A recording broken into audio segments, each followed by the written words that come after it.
Former President Donald Trump is back in Washington for the first time since leaving the White House.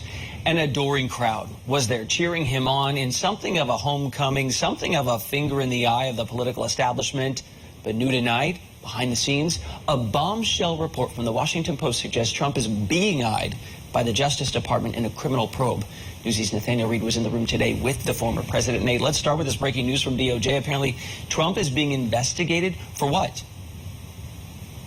That's right. Well, according to Washington Post, there is a current criminal probe ongoing with a federal grand jury, which is looking into meetings that he had in both December and January before he left office regarding his plot to try and overturn the election by submitting fake electors which did not represent the popular vote in various swing states, attempting to cast the fake electors for him in support of his re-election bid instead of the legitimate ones, which were supporting President Joe Biden. Now, that is what that was on. But today, he didn't focus much on these investigations outside of certain mentions of January 6th. Instead, today was much more testing the waters for 2024, as well as talking about what he views as failed Democratic leadership in the past 2 years. Very simply, we had made America great again, but now our country has been brought to its knees. 18 months. That's how long it's been since Donald Trump had stepped foot in Washington, D.C.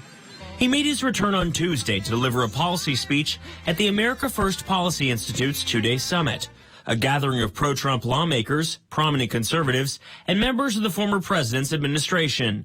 The focus, setting the Republican agenda if the GOP retakes either chamber of Congress this November. One of Trump's major talking points was crime in America and reaffirming support for the police. Let them do their job. Give them back the respect that they deserve. We need to return to stop and frisk policies in cities and not shy away from it. But the former president veered into criticism of the January 6th committee, calling it a persecution meant to keep him from returning to the White House.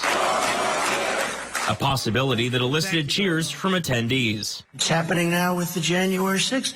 They say stuff, and they think you're going to believe it. It is a horrible, horrible thing. And before the former president's speech even began, talk of the future of the Republican Party with the former president at the helm. He's the biggest name. He's the visionary behind many of the policies that got him elected to the White House. And when you look at what's going on in America right now, so many people are clamoring for that kind of leadership, that policy leadership back. They want cheap gas, growing paychecks, soaring stock markets, and not what we have right now. The feeling seems to be mutual for many Republican lawmakers, despite the insurrection that marked the end of Trump's presidency and the political turmoil surrounding it to this day. Even those who were previously critical of Trump now firm in their support. I hope he runs again. And let me tell you why. If you think Trump is bad for the party, I disagree with you. Other members of the GOP aren't so sure. That includes Trump's own vice president, who was also in D.C. Tuesday and delivered his own remarks at a separate event just a few blocks away. I don't know that the president and I differ on issues, but we may differ on focus. I truly do believe that elections are about the future, and that it's absolutely essential. But as Trump closed out his remarks on Tuesday, a hint of promise that he might be back in Washington much sooner this time. I always say I ran the first time and I won. Then I ran a second time and I did much better. We got millions and millions more votes. And you know what? That's going to be a story for a long time. What a disgrace it was. But we may just have to do it again.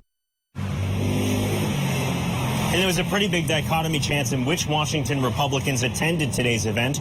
For one, House Republican leadership was there with Kevin McCarthy and Minority Whip Steve Scalise. But over in the U.S. Senate Republican leadership was not there. Mitch McConnell has not talked to President Trump since December of 2020, along with his deputy John Thune was not in attendance either. So certainly a big dichotomy there in terms of who actually attended today's events from Capitol Hill. Always some action on the streets of D.C. tonight. Nathaniel Reed, thanks.